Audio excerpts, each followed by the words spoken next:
جس کا حسین کے ذکر پہ موڈ خراب ہو جاتا ہے یا وہ حسین کے ذکر پہ بات بدل دیتا ہے یا کسی اور چیز کو جو اس سے زیادہ معتبر بنا کے پیش کرنے لگ جاتا ہے، تو وہ یہ کیسے کلیم کرے کہ جی میں اس کا کلیم ویلڈ ہے کہ جی میں آپ صلی اللہ علیہ وسلم سے بہت پیار کرتا ہوں۔ میں آج ذرا تھوڑی سی ڈیفرنٹ بات کرنے جا رہا ہوں۔ یہ بات ہم اکثر سنتے ہیں ہم اپنے آس پاس کہ جو شخص حضور صلی اللہ علیہ وسلم سے محبت کا دم بھرتا ہے، کلیم کرتا ہے کہ میں آپ صلی اللہ علیہ وسلم سے پیار کرتا ہوں، تو یہ بات اس کی اس وقت تک بوگس ہے، بالکل معنی نہیں رکھتی،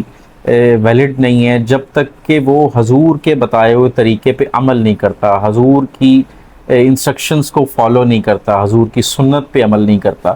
یعنی حضور نے جو جن چیزوں سے منع کیا ہے وہ منع نہیں ہوتا، اور جو کرنے کا انسٹرکٹ کیا ہے وہ نہیں کرتا، تو پھر یہ محبت والا جو کلیم ہے نا وہ فضول ہے بالکل۔ تو یہ بات کسی حد تک درست ہے، لیکن میں اس کا ایک اور طریقے سے اس کا جائزہ لینا چاہ رہا تھا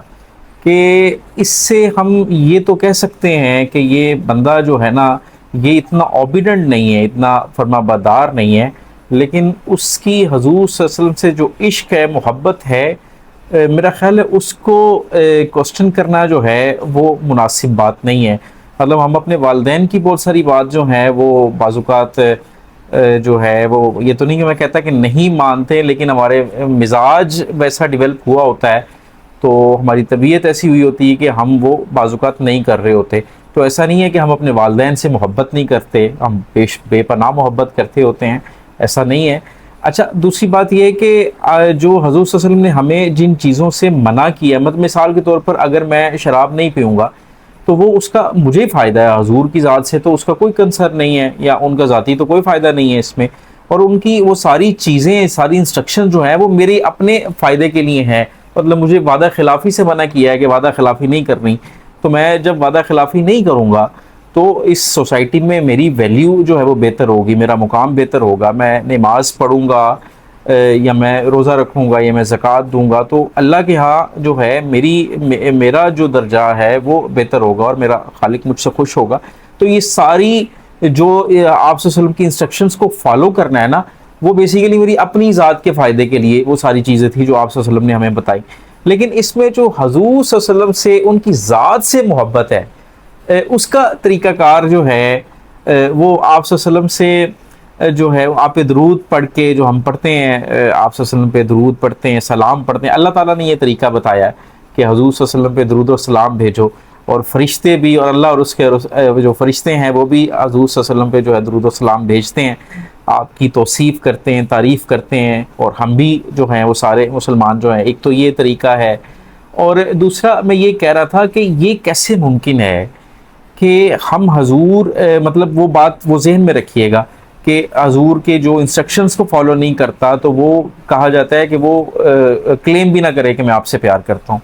تو یہ کیسے پاسبل ہے کہ جن سے حضور صلی اللہ علیہ وسلم پیار کرتے ہوں، جو حضور کی جگر کے ٹکڑے ہوں، جو لوگ بیت ہیں، وہ جو ہیں جب ہم ان کی بات کریں اور اس سے اگر کسی کو چڑ ہو، یعنی وہ اس کی بات نہ سننا چاہیں، تو وہ یہ کیسے کلیم کر سکتا ہے کہ جی میں حضور صلی اللہ علیہ وسلم سے جو ہے وہ بڑا پیار کرتا ہوں۔ حضور صلی اللہ علیہ وسلم کی ایک مشہور حدیث ہے کہ حسین منی وانا من الحسین، حسین مجھ سے ہے اور میں حسین سے ہوں، اللہ اس سے محبت کرے جو حسین سے محبت کرے۔ اب جس کا حسین کے ذکر پہ موڈ خراب ہو جاتا ہے یا وہ حسین کے ذکر پہ بات بدل دیتا ہے یا کسی اور چیز کو جو اس سے زیادہ معتبر بنا کے پیش کرنے لگ جاتا ہے، تو وہ یہ کیسے کلیم کرے کہ جی میں اس کا کلیم ویلڈ ہے کہ جی میں آپ صلی اللہ علیہ وسلم سے بہت پیار کرتا ہوں۔ اور حدیث ہے، آپ نے فرمایا کہ جو شخص حجر اسود اور مقام ابراہیم کے درمیان نمازیں پڑھتا ہے، مطلب عام نمازیں نہیں، کسی جامع مسجد میں نہیں، حجر اسود اور مقام ابراہیم کے درمیان اگر نمازیں پڑھتا رہے اور روزے رکھتا رہے اور وہ اسی حالت میں وہ دنیا سے چلا جائے، لیکن ہم اہل بیت کا جو ہے یعنی میرے اور میرے گھر والوں کا بغض اگر اس کے دل میں ہوا تو اللہ اسے جہنم کی آگ میں ضرور ڈالے گا۔ مطلب آپ اندازہ کریں کہ صحابہ کرام نے آپ صلی اللہ علیہ وسلم کو آپ کی زندگی میں پہلی بار جو ہے وہ کھلا کے جو ہنستے دیکھا ہے وہ امام حسین کے ساتھ دیکھا ہے بس۔ یعنی وہ کہتے ہیں کہ آپ جو کھلا کے جو ہنستے تھے کہ اس ہنسنے کی آواز آتی تھی وہ صرف اس وقت ہم نے پہلی بار دیکھا اور بار بار اس وقت دیکھا جب آپ امام حسین کے ساتھ ہوتے تھے. یہ آپ کو پتہ ہے کہ آپ صلی اللہ علیہ وسلم کی جو ہے اولاد نرینہ جو ہے وہ نہیں تھی، یعنی بیٹے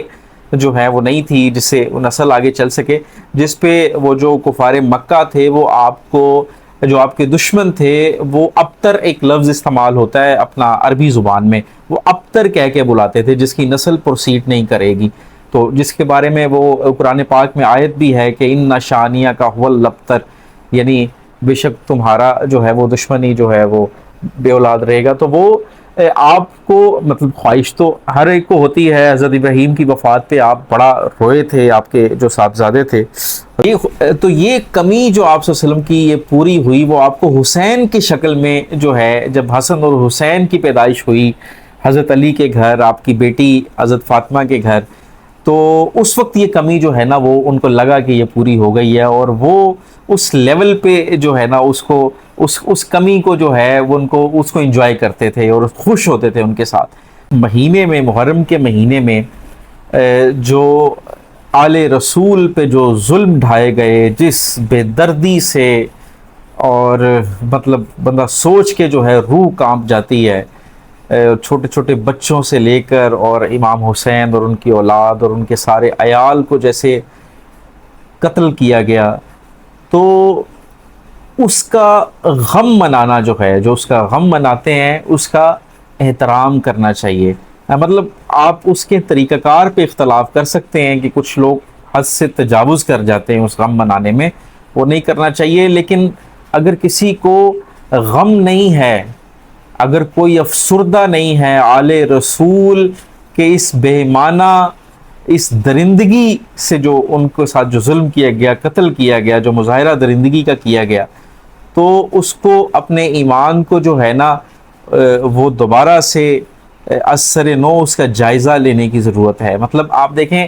کوئی شخص مجھ سے یہ کلیم کرے کہ جی میں آپ سے بہت پیار کرتا ہوں، لیکن میرے بچوں کے ساتھ وہ بغض رکھے، یا میرے بچوں کے ذکر پہ جو ہے اس کی طبیعت بوجھل ہو جائے، یا میرے بچوں کی جو بات ہے اس پہ آ کر وہ کوئی بات بدل دے، کسی اور کی جو ہے کہانی سنانے لگ جائے. مجھے سنائیں، آپ مجھے اور بھی کہانیاں سنائیں، لیکن اس کے لیے کوئی موقع اور ڈھونڈ لیں، جب وہ اسپیسیفک دن ہو یا کوئی اسپیسیفک بات ہو اس وقت کر لیں. لیکن یہ جو ٹائم ہے، یہ ہمیں، میں ماتم پہ کو جسٹیفائی نہیں کر رہا کہ جی وہ اپنا جو ہے نا کوئی ماتم کیا جائے یہ وہ، لیکن غم حسین جو ہے وہ ضرور منانا چاہیے، اس کو ڈسکس کرنا چاہیے، کربلا کو ڈسکس کرنا چاہیے. حضور کے ان پیاروں، مطلب اندازہ آپ کریں نا کہ حضور کو کس قدر تکلیف ہوئی ہوگی جب یہ انسیڈنٹ ہوا ہوگا. حضور کو جو دنیا میں سب سے زیادہ پیارے تھے، ان کو جو ہے لوگوں نے، اور وہ سو کارڈ جو امت کے ہی لوگ تھے، انہوں نے جس بے دردی سے، وہ سارے کلمہ گو تھے جو اس کے ساتھ کیا تھا. تو آپ اس پہ سوچیں کہ حضور کے دکھ پہ جس کو دکھ نہیں ہو رہا، اور حضور کے خوشی میں اور جو ہے جو خوش نہیں ہو رہا، تو وہ بھی عشق رسول کا کلیم نہ کرے. Thank you so much.